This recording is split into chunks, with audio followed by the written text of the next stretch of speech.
In her first words as Prime Minister, she said, "As I stand before you, my thoughts go back to our great leaders, among them Mahatma Gandhi, at whose feet I grew up, my father Panditji and Shastriji. Those leaders have shown the way, and I intend to travel along the same path in national and international matters."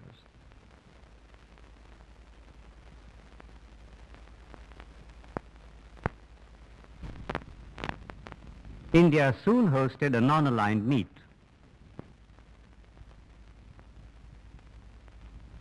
Your Excellencies, distinguished guests, in welcoming you today, my government and the people of India are conscious of a sense of historic fulfillment. You have both been with us before, but this is the first time we meet together in Delhi to give new meaning and purpose to our friendship and cooperation, which has helped to sustain the dialogue of peace in a sharply divided world. She was elected Prime Minister after the general election in 1967. I think that the scene has changed so much, it will take some time before we can really assess the situation. I think we have proved that we have a working democracy, that there are free and fair elections, and that our people are conscious of their responsibilities. People have voted in large numbers, and we have to respect their verdict. Naturally, having different governments, and especially governments composed of different elements, creates very special problems and difficulties. But it is only the dead who have no difficulties. Anything that is living and advancing is bound to face new challenges, new difficulties, new problems at every step. And I think we must view the situation in that light and see how, in spite of the difficulties, or maybe because of them, because it has focused attention on a special problem which was not considered up to now, the relationship between state and center when there are different governments and other such questions. And by finding solutions, we may well give greater strength to our democratic structure and a greater strength to the country as a whole.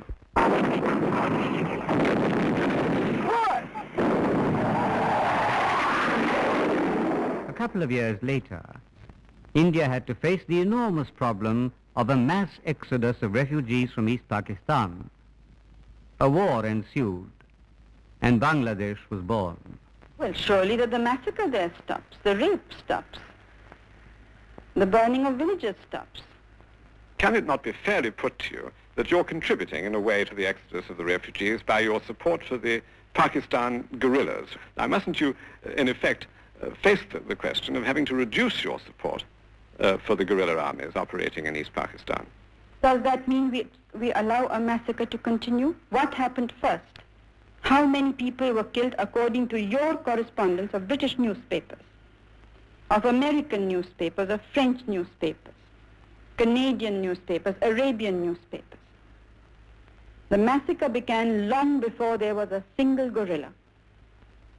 But as a contribution to quietening the situation, as I say. No, what does quietening mean? Does it mean that we support the genocide? And do you think it can be stopped? Do you think people are going to sit aside and watch their women raped in front of them? And say that, no, we are going to quieten the situation? That's not quietness. That is the worst possible type of war, is the worst possible type of violence. But how then, without something done to control the guerrilla activity in return for greater discipline by the Pakistan army, can you secure these first steps? When Hitler was on the rampage, why didn't you say, let's keep quiet and let's have peace in Germany and let the Jews die, or let Belgium die, let France die? Would you say that was quiet? But how do you propose to bring about these first steps to control the exodus? It's not for us to. This would never have happened if the world community had woken up to the fact when we first drew their attention to it. हमने यहाँ भारत में भी 3 वादे किए थे अपनी जनता से। पहले ये कि जो शरणार्थी यहाँ आए हैं वो सब वापस जाएंगे। दूसरा ये कि हम हर तरह से मुक्ति वाहिनी की सहायता करेंगे, बांग्लादेश के लोगों की मदद करेंगे। और तीसरे कि शेख साहब को हम जरूर छुड़वाएंगे जेल से। हमने भी अपने तीनों वादे पूरे किए हैं। Indira received the Bharat Ratna, the nation's highest honor. Many honors, national and international, were conferred on her.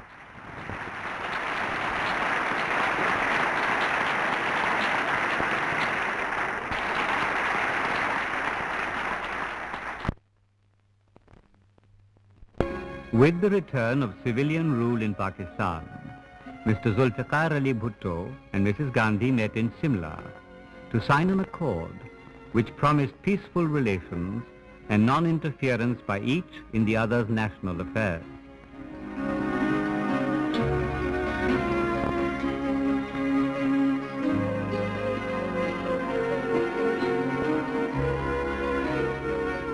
Soon after, Mrs. Gandhi went to Africa. She was received by President Julius Nyerere of Tanzania. Today, most of Africa is master of itself except for a few countries. Racism, the worst form of colonialism, is making a last-ditch stand. It is exciting to be back on the mainland of Africa when the final battle is about to be joined. Let me reiterate India's solidarity with the freedom fighters of Africa. At home, Mrs. Gandhi Development, a program which she asked the state governments and her administration to implement with the utmost urgency. She nationalized the leading banks, a crucial factor in providing the wherewithal for development.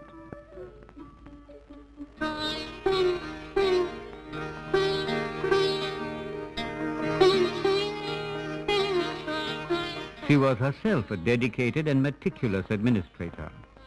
She had learned from detail in all matters.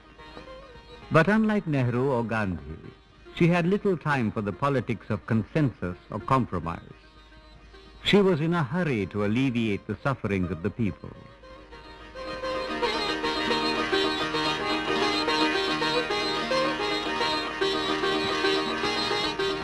When she was suspect of a breakdown in law and order, and particularly when the police and members of the armed forces were being encouraged to defy legitimate orders, she declared a state of emergency. Whereas the emergency was looked upon by the intelligentsia as a drastic curb on democratic freedom, a majority of people in the country welcomed it. Corruption was suddenly halted. Efficiency increased. When she announced a general election, she was defeated. The Janata government was voted into power. First, there was Mr. Morarji Desai as Prime Minister, and then Mr. Charan Singh. India experienced the situation of 2 Prime Ministers and a third in the offing within a period of 14 months. The people of India rejected the Janata government and voted Indira Gandhi back to the helm of the nation.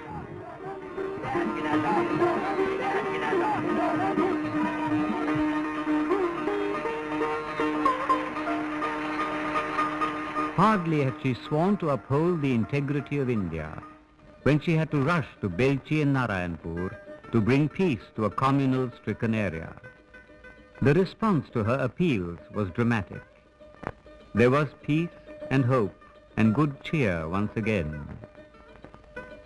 It is no exaggeration to say that almost all of rural India thought of her as the repository of their hopes. It is a significant aspect of Indira Gandhi's commitment to the country that she did not allow herself to be embittered by her sojourn in the wilderness of no power. Her purpose was unshaken. She pushed the past aside, as people of wisdom do, and redoubled her efforts in the cause of advancing India's well-being. As before, she emphasized rural uplift as her priority. She began to realize that important as they were, public sector enterprises were becoming unwieldy. Therefore, she asked the private sector to help in rebuilding an economic freedom without which political freedom had no meaning. However, she maintained that the public sector would be at the core of the Indian economy.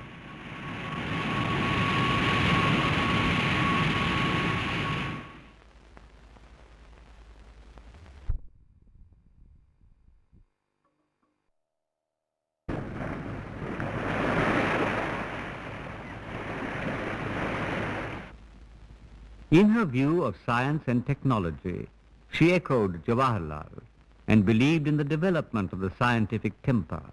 Our science, particularly our nuclear science, is dedicated to development, to achieving freedom from want and providing the essentials of an honorable life for our masses. I repeat that we have no intention of embarking on any nuclear weapons program. We want, as someone has said, to make the deserts bloom and not to make the world a desert.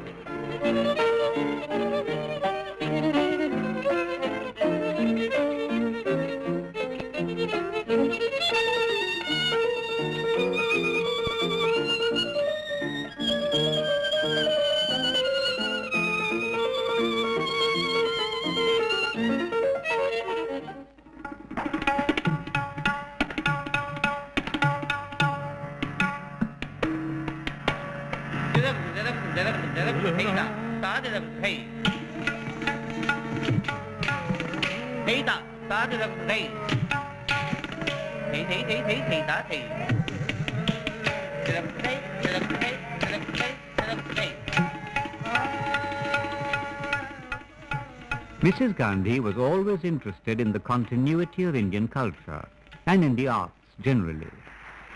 She admired creative people and did much to support institutions devoted to art and particularly the traditional handicrafts of the nation.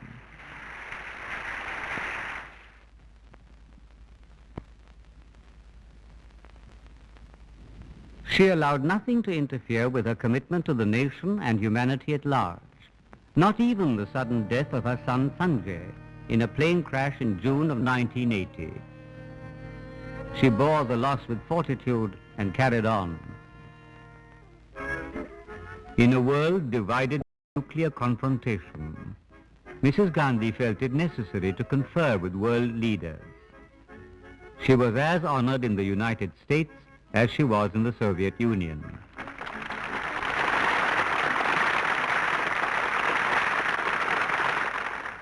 Mr. President and Mrs. Reagan, to me, every journey is an adventure, and I can say that this one is an adventure in search of understanding and friendship. We have no global interest, but we are deeply interested in the world and its affairs. Our hand of friendship is stretched out to all. One friendship does not come in the way of another.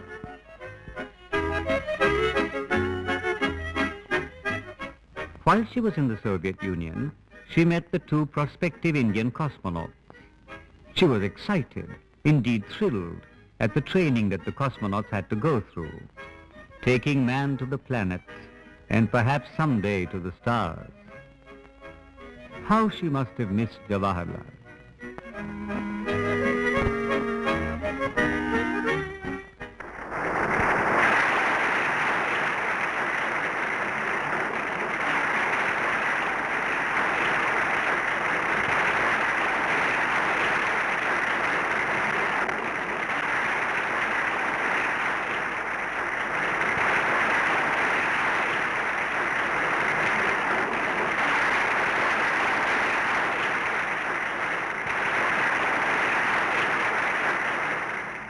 Since India won independence, there was never a more clear expression of India's appreciation of the world situation than that expressed by Indira Gandhi at the Conference of Non-Aligned Nations in Delhi. President Castro, Your Majesties, Presidents, Prime Ministers, Excellencies, distinguished guests, non-alignment is national independence and freedom. It stands for peace and the avoidance of confrontation, It aims at keeping away from military alliances. It means equality among nations and the democratization of international relations, economic and political. It wants global cooperation for development on the basis of mutual benefit. It is a strategy for the recognition and preservation of the world's diversity. Development, independence, disarmament, and peace are closely related. Can there be peace alongside nuclear weapons? Without peace, my father said, all our dreams of development turn to ashes. We are here because we do believe that minds and attitudes can and must be changed, that injustice and suffering can and must be diminished. Our world is small, but it has room for all of us to live together and to improve the qualities of men and women of all races and creeds in peace and beauty.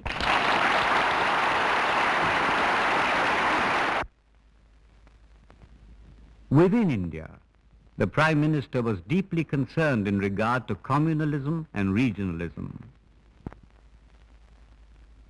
In her last address to the nation, she spoke not happily, but with distress. किसी धर्म में ये नहीं है कि लड़ाई करें। हर धर्म ने भाईचारा सिखाया है, प्रेम और करुणा सिखाई। और उस धार्मिक रास्ते पे अगर देश चले, तो एक नया समाज हम बना सकते हैं। हमें याद रखना है कि ये जब आजादी का दिन है, तो आजादी केवल एक दफे पाने से रह नहीं जाती है, हर समय उसके लिए लड़ना होता है।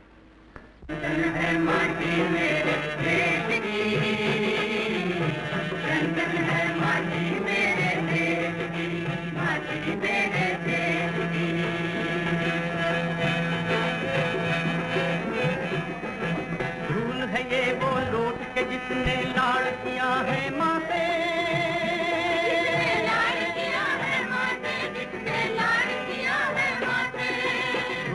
ये वो लौट के जिसने लाड़ किया है माँ से,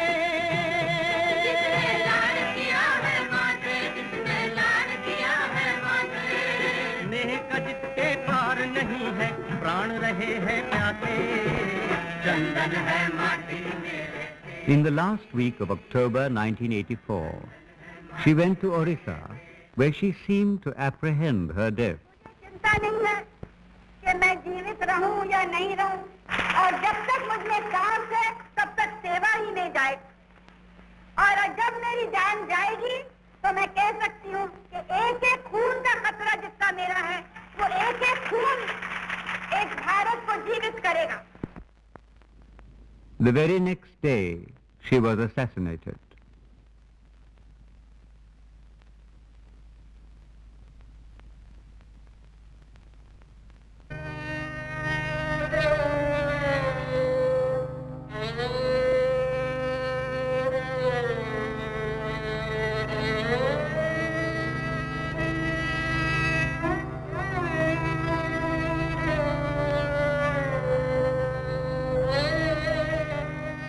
On her 13th birthday, Jawaharlal had written to her, "We are not afraid of what we do and what we say. We work in the sun and the light, and I hope that you grow up a child of the light, unafraid and serene and unruffled whatever may happen."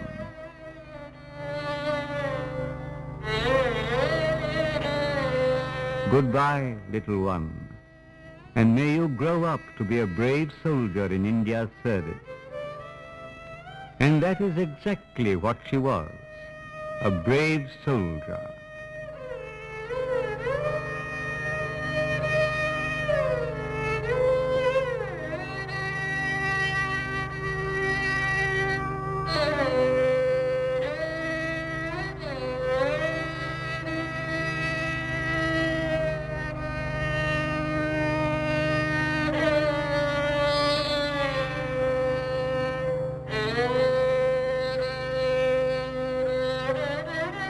In the words of Guru Nanak, the ray hath merged in the sun, the wave in the sea.